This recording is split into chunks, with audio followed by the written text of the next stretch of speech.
had never existed before. And that brought us everything about our globalized world with connections in finance and energy, manufacturing, multi-step, and all of it is from that decision that the Americans made. However, you play that forward and watch the demographic situation change. So as you urbanize, you have fewer kids, you do that for 70 years. It's not that you're running out of children. That happened 30, 40 years ago. We're now running out of adults, which means we're now at this moment where the old rules of the game are giving way. And the rules of whatever's next have yet to be created. And in this historical moment, this decade, maybe 2 decades, everything is in flux. And now is the time when the great men and women of history will leave their mark, because not all countries have all of the assets and positioning and demographic structure and resources that are the same as the others. And the ability to differentiate is huge. And so as events like the Ukraine war really build steam and break down or empower certain countries, this is when leaders can really leave their mark. This transition period allows certain places, led certain ways, to establish a new normal. And I think it's too soon to say that anyone is in particular going to be successful or fail at that, although we're probably going to know within the next few months. But I've got to say, the Biden administration has unimpressed me to this point, but now they're actually putting a few things in place that are likely to long outlast them, whether that's good or bad, of course, where you are. What are you thinking of in particular? One of the key tenets of globalization was the idea that the United States would trade security protection and economic access in exchange for allowing the United States to write your security policies vis-a-vis the Soviet Union and the Cold War. So as long as you let us call the big shots, you can have everything else that you need to run a modern economic system, and you don't have to fight for it. What we're seeing with the Biden administration is just the first piece of that. The security agreements are back on track. Right. But nothing about the economic access is. So I say this in a lot of places and it gets me in trouble everywhere. The 2 most similar foreign policy presidents we've ever had are Donald Trump and Barack Obama. And the 2 most serious economic policy presidents we've ever had are Donald Trump and Joe Biden. 2 most serious or similar? Similar. Yeah, I mean, I certainly agree with you about the similitude between Obama and Trump. And people don't see it, but it is definitely there. In the United States, for the first time since the 40s, we have an industrial policy. Now, we can argue whether that's more or less efficient, but at this time in history, having an industrial policy to complement what is going on with the global breakdown, that's really good timing. And as the Americans are oft to say, overkill is underrated. So just the amount of money that is being thrown at this is huge. And even if 3/4 of it is wasted, that is going to be enough to remake the American industrial space in a relatively autarkic direction at a time when global supply chains are breaking. That's fantastic if your goal is national power, which for Biden, just like for Trump, it is. What of the post-war thesis that the United States would fare best in a peaceful world and that it was important to secure peace for its own sake on the grounds that lack of peace would inevitably in some way touch the United States? Do you think that we've abandoned that idea completely? Or do you really believe that we never believed that in the first place? I think Americans believe that. I think it was right. I still believe that, but the people who believe my way in American policy have now lost in 8 straight presidential elections. Well, actually, I should say 7 straight. In this last one, we didn't even have anyone in the race. So our time has passed. And we are going to have to relearn some lessons. The reason we came to that conclusion is the devastation of the world wars was huge. And while it didn't hurt the Americans nearly as much as it hurt the Asians and the Europeans, it was still a Syrian experience for us. Well, it's been 2 generations, and there are not a lot of people who are still alive who remember any aspect of that, certainly not in a personal, visceral way. And so we're doing what we do every generation or 2, and we're shifting foreign policy into a more isolationist retrenchment position. The Ukraine war at present hasn't ended that. I certainly agree that you can sense that there are no grandparents left telling people why our foreign policy should be the way it has been or the way it was after the Second World War. But do you not think that there are people who have studied it, the institutions are built to serve that it will continue in some form, just if nothing else, out of habit? I mean, you seem to have a United States that just drops off the face of the earth suddenly, right about now. And I don't see any indication that that's about to happen. Excuse me, there are a lot of people who believe that way. There are a lot of people who have been in position of powers who would like to see that continue. They were almost to a person Republicans, and now they're known as rhinos. So the institution that kind of held that institutional zeitgeist, the Republican Party, is not what it once was. That's not something that I'm personally particularly thrilled with. I mean, I'm not a Republican, I'm an independent. I'm at home nowhere. What's the best way to phrase this? If you look at the sort of progress that needs to be made incrementally in order to maintain this sort of system, there are kind of two overarching international institutions that really matter. The first is the World Trade Organization, to keep chugging along on that effort to keep trade open as much as possible. We haven't had a new WTO round since 2001, and that one failed. We now have every major economic grouping or country moving in a protectionist direction. So the institutional inertia that I think you're arguing for here, which I normally have thought is a good thing, it hasn't been there for a while. And with the exception of a couple of tactical trade deals that were renegotiated under Trump, which were not minor, we haven't had meaningful progress on the trade front since the W administration. The second is going to be NATO. Now, NATO is absolutely getting a fresh lease on life. Everyone is supremely motivated at the time. And in the European space, this has been a godsend because we've just had this security disintegration is not quite the right word, but definitely an unraveling over the last 15 years. The French and especially the Germans have just had a completely different idea of what security means. I mean, we even had Angela Merkel, who considered herself relatively pro-American, arguing that we shouldn't measure defense in defense. We should measure it in development funds.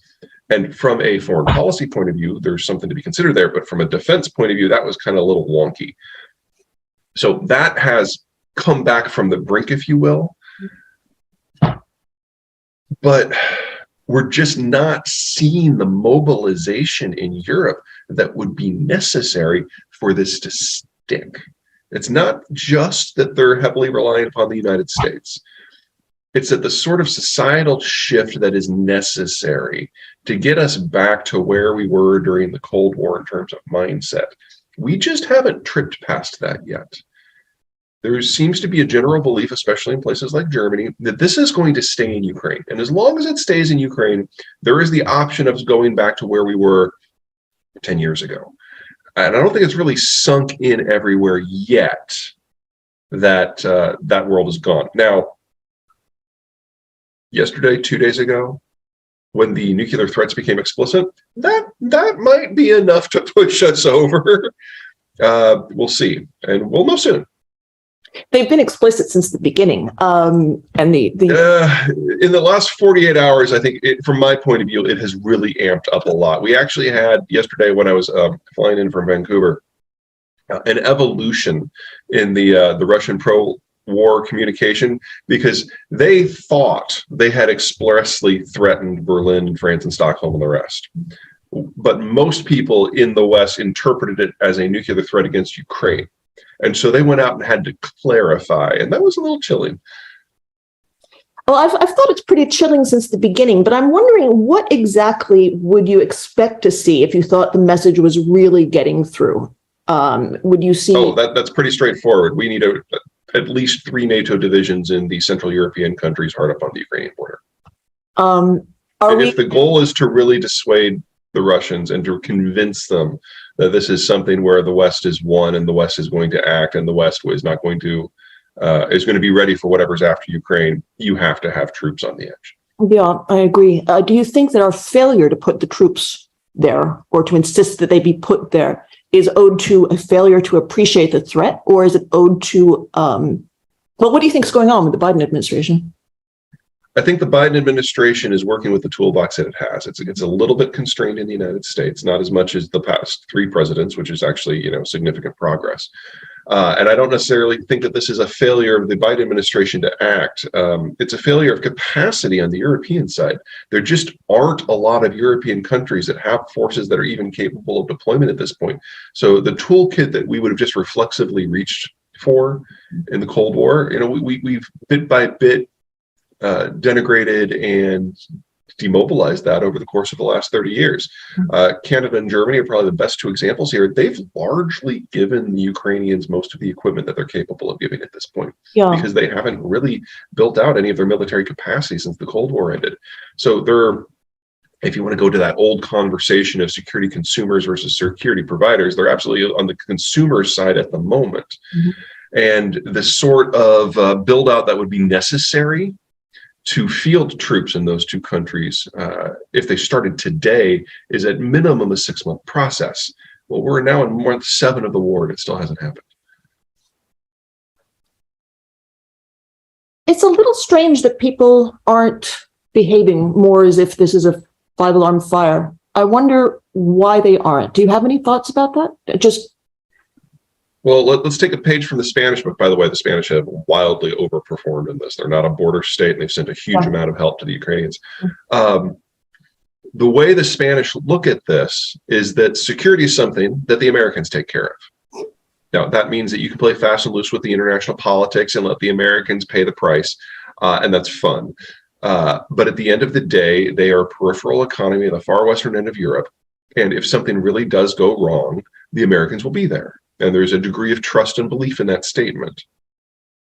That permeates throughout Europe. The thing is, we've had 20 years of the war on terror. We had the war in Iraq that, regardless of whether you thought it was a good idea or a bad idea, the Americans were not exactly thrilled with how the Allies stepped up.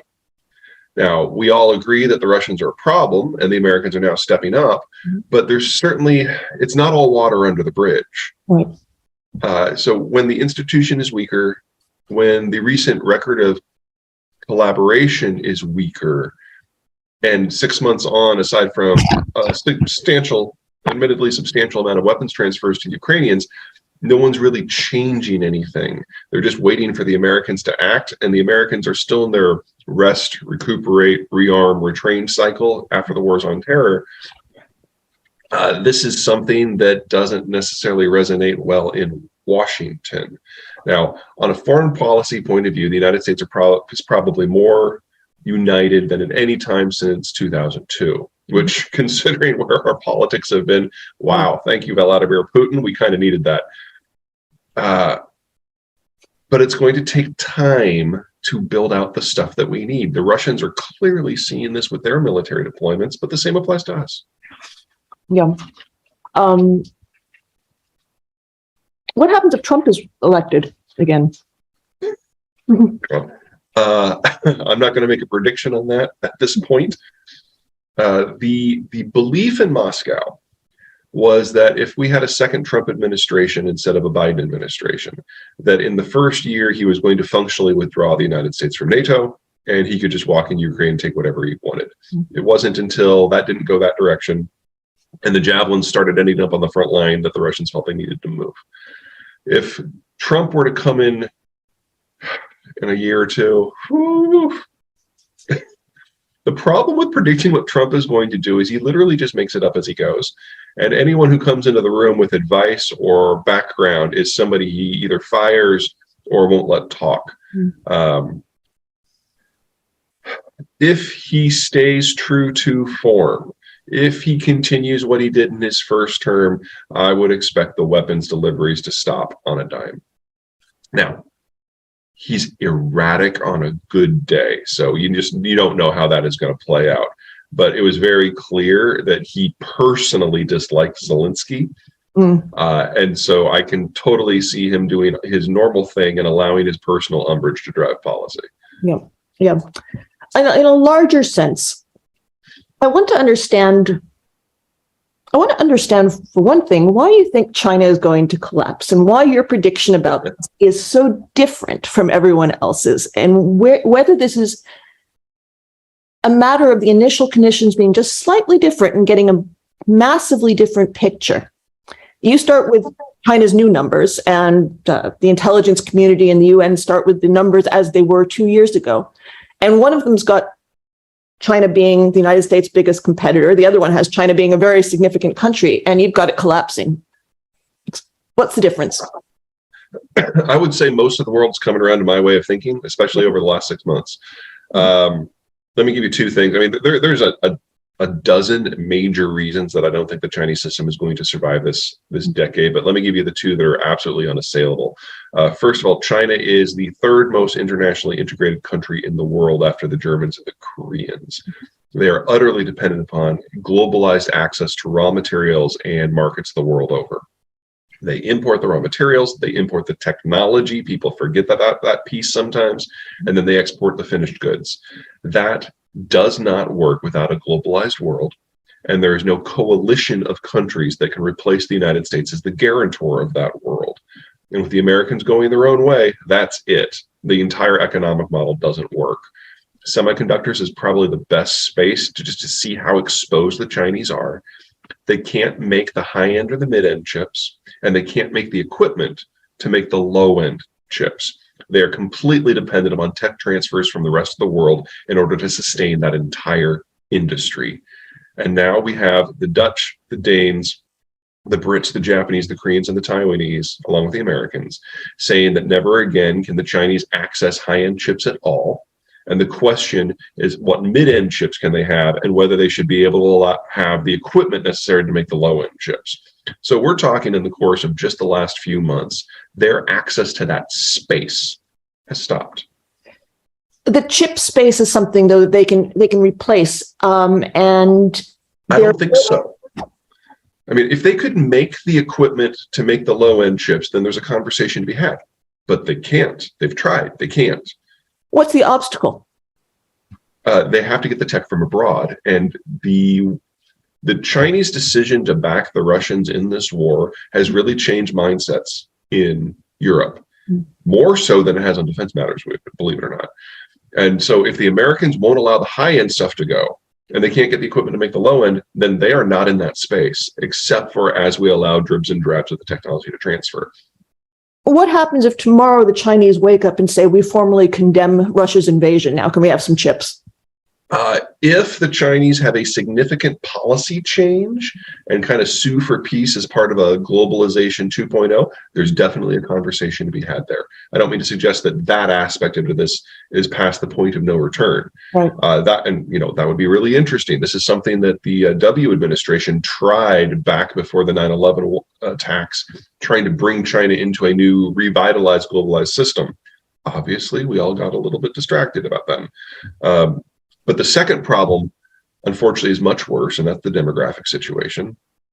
According to the Chinese themselves, with the data they're starting to let out, they've overcounted their population by over 100 million people. Mm-hmm. All of those overcounts were people who would have been born since the one-child policy has been adopted, which was 40 years ago, so people 40 and under. And they were already looking at one of the fastest drop-offs in terms of birth rate in human history. You need 2.1 births per woman to maintain your population. In their metro centers, they're now below 0.7. I mean, this is faster than the Korean drop-off, and they haven't developed nearly as much as the Koreans have. So if these numbers are true, they're going to lose almost 2 Americas of population in just the next 30 years. And the average age will be older than the Japanese are now. This is not something, we don't even have a model that we might be able to throw this against. You're sure that this is a bad thing, but we don't even have a model. How do we know what happens when something like that happens? Well, if you're talking about a population that drops by almost half in 30 years and the people that are left are in their 50s and 60s, I don't see how that can function.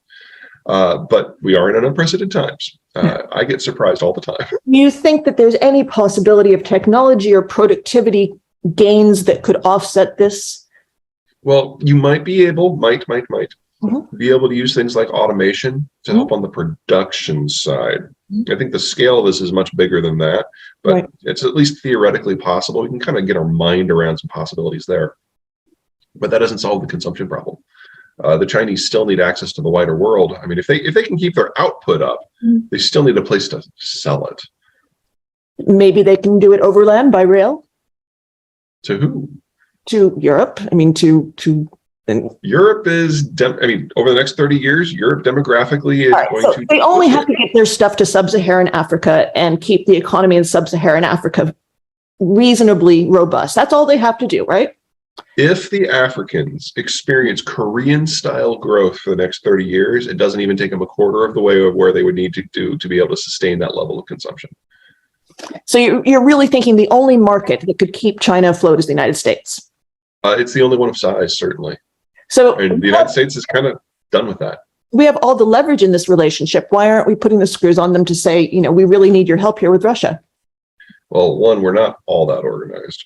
And two, the industrial policy at this point is only a few months old. Now, is it theoretically possible that the United States will force some sort of second phase globalization on the world? Yes, but what made globalization one work is most of the world was devastated.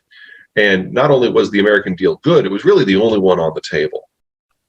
I don't think there's a belief at this point that the United States is willing to go that far or cut to the bone that much on economic matters in order to get its way. The American political system really is in a period of retrenchment, regardless of what happens with Biden and Trump. And the degree of leadership that would require, and the degree of acceptance that the rest of the world would have to generate, I don't think that's on deck. Well, if you were able to sit down, say you were an American diplomat, and put these facts before the Chinese, I'm sure they would sound very persuasive. So I don't think it really requires sort of it's not really, it's right there. We don't have to do anything to change the situation. This is the way it is. The United States does have these advantages, and it does have this massive market. And given China's demography, your argument is perfectly compelling. It seems that we have the leverage. Why wouldn't we use it? Are you saying that these thoughts don't occur to anyone in the administration? Well, they occur to me, but I don't think they occur to everyone in this administration, the one before it, or the one before that. Let me give you two reasons. One is why I don't think the Chinese would go for it, and the second one, how I would do it if I was, king for a day. The Chinese have degraded into a cult of personality that makes Mao look inclusive.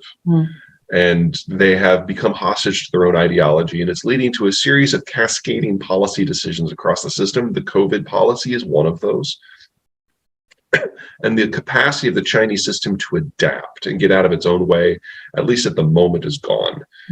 Xi has killed the messenger so many times that it's difficult to get him any real information. And it's only in this last week that he's finally had a face-to-face with anyone for the first time in almost 3 years. So their ability to move beyond the blind ideology of the propaganda arm is seriously constrained at the moment. On the United States side, assuming that the Americans can kind of get their political ducks in a row at home enough to have this conversation, the first step would be to start with the inner family. So the other Anglo states and the Mexicans, and kind of do a first round NAFTA extension combination security and economic deal. The second phase would be to bring in the countries that are consolidated already, that have good relations with the United States. Can I just interrupt? What kind of deal beyond NAFTA and the North Atlantic Treaty Organization? You would need a formal globalization 2.0 version that fuses economic and security issues into a single governing system. It's not national merger, but it's something a lot more formal than just the Article 5 guarantees of NATO and the adjudication systems of NAFTA. Something where it's all under one roof, and we'd all agree to the ground rules at the same time. So human rights, free enterprise, physical defense, all part of the same association. Kind of like what some supporters of the European Union would like to see the EU become. And what would be the advantage over our current arrangements in having such a Right now, it's very bilateral and it's very ad hoc. And if you're talking about something that is designed at the end to be an overarching system, it needs to be together. And if you're talking about something that is going to be able to bring the Chinese into it, it has to be potent. You're not going to do that with a simple bilateral deal. you're thinking about bringing the Chinese into this agreement as a trade and security agreement. Yeah, not in phase one. No, Yeah. that sounds very unlikely. I mean, as far as I understand, all the Chinese, it should be incentive enough to give the Chinese access to our market. Why would they need some? You have to have an enforcement mechanism. And we've learned over and over and over that the Chinese are unwilling to do that unless they are forced. Unwilling to do what? To trade on? You have to have the ability for entities outside of China to be able to adjudicate disputes with the Chinese outside of China and have it stick. Mm-hmm. Right now, under pre-existing systems, we sue the Chinese, including at the WTO. The decision is imposed, and the Chinese just move on. That's not how it works if you're going to have a system that really sticks. You've got to end what has been a relatively exploitive position that the Chinese have taken versus the rest of the world. Right. That's so you're thinking transfer, that's market access. You're creating the security and trade nut in order to create the institutions, which then would discipline the Chinese. That seems a somewhat inefficient way of getting to the point you want, which is for the Chinese to say, yes, we want to continue to have access to your market. No, we're not going to continue to call Russia our little brother. I'm not sure I'm following here. The system we have had for the last 25 years, the Chinese have been able to take advantage of it. And that's part of the problem, mm-hmm. because they're able to hollow out the economies of a lot of the less developed countries. At the same time, they're able to hollow out the manufacturing bases of the more advanced economies. Mm-hmm. And in exchange, the rest of the world has gotten cheap goods, and that's about it. And that's one of the reasons why we've had this independent Chinese rise. They've basically been able to transfer parts of the global system because of the lack of institutions to the Chinese system, and that is what has undermined everything else. That's what's got to stop. I don't think they've done that, though, because they're breaking the rules. They've done that because they've been able to exploiting the rules, or lack thereof. Not necessarily. I don't see how enforcing rules on, for example, intellectual property would change that general trajectory. Generally, the Chinese can compete on cheap labor. I mean, I suppose we could insist so they can't anymore, but they've been able to this point. Yes. So with this change, they're not going to be able to do that anyway. Yeah, I mean, well, like I said, I'm not sure there's any policy change that can save the Chinese at this point. But if the United States is going to go back into a position of de facto subsidizing a lot of the world, mm-hmm. the baseline understandings have to evolve. And part of that means getting institutions in place that the United States maybe doesn't control, but certainly heavily influences, that are enforceable. So suppose you sit down and you're in front of the Chinese ambassador and you say, look, here's the way it is. If you can't sell your goods to the American market, you collapse completely. All we want is for you to stop stealing our intellectual property, and we're going to create a special court to adjudicate this. Are you willing to accept the decisions of this court? What do you think they would say?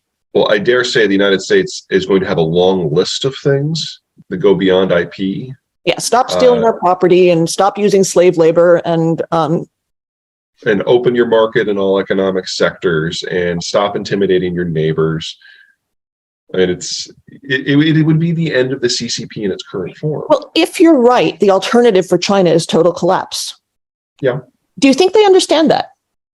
I think most of the people who were making that argument have been removed from government. That was part of the purges. Right. Well, that makes things a little more difficult from the negotiating point of view, which kind of brings us back to human beings as opposed to forces. The worst. I know. They just, you never know what they're going to do. Is there any chance you're wrong about China's demography? Is there any chance these new numbers don't make any sense either? I mean, that's definitely the question. The fact that the new numbers are coming from the Chinese themselves and not a third-party estimate, I think is really telling. Chinese statistics have always been a little questionable, even on the good day. And the fact that you've got folks like the Shanghai Academy of Sciences like openly discussing these issues tells me that it's real. But there's so little in data that we can trust out of the Chinese system writ large. When they start talking very negatively, it suggests to me that the reality is probably, actually significantly worse. but we're completely reliant on them for the gathering, the interpretation, and the dissemination. So let's assume for the moment that it's only as bad as we thought it was back in 2020. We still have the second fastest aging society in human history after Korea, and we still have the most distorted demographic structure. Right. That means they might have 20 years instead of 10. When you say collapse, you're envisioning the state dissolving, disintegrating, and people starving, and China breaking into a congeries of warring tribes of some kind, right? There's a lot of examples in Chinese history of how it happens over and over. I think that is the most likely outcome. Yes. It doesn't seem to me from reading any document produced by any of the foreign policy or intelligence organs of our government that this is high on their list of anticipated scenarios. Is this just because it takes them a while to catch up with the new numbers, or is there some reason that they cannot entertain this speculation? I think it's both. Excuse me, sorry, I definitely caught something on the plane yesterday. Oh, I'm so glad there's ocean between us. I took a COVID test already this morning, and I'm negative on that. But take a little bit everything else. You can take a little bit to show it. Yeah, I know. Anyway, so first, the data is new, and it is not completely vetted, and it's not completely released. So it's difficult to make long-term projections, especially when you're looking at it from a government point of view, until you know what you're working with. So I understand that completely. I don't begrudge them at all. The second one is a little less equilibrium. One of the many outcomes of the war on terror is a lot of our long-term intelligence efforts dissolved. Yeah. We've spent 20 years trying to figure out what side of the door the hinges were on this or that building in Fallujah. And so we stopped really paying attention to what's happening over the horizon with the longer-term economic trends. You do that for 20 years and you lose the capacity. So one of the things that I am working with the US government on is, at least providing a sounding board, even if they disagree with everything I have to say, which a lot of them do. There aren't a lot of people in the United States that are even thinking 10, 15, 20 years out. And so kind of a show and tell sort of situation has evolved. When you say go on. The institution that maintains the most overall capacity for thinking is by far the Department of Defense. And for them, China is the boogeyman. That is the justifier for their budget. And so when I come in and say, they're not going to be there in 10 years, you're probably preparing for the wrong foe. They just kind of have a minor freak out because this has become how they go to Congress to justify their existence at the moment. Now, I see lots of things that the United States military is going to be needed for. So I don't take this too seriously. But when I see weapon systems being developed for a very specific conflict that I don't think is ever going to happen, I do question them as to whether that is the best use of their time and the resources. But this is an organization of millions of people, and they need to keep the base story very straightforward for Congress, because Congress does not deal with complexity well. And so China is the way they do that.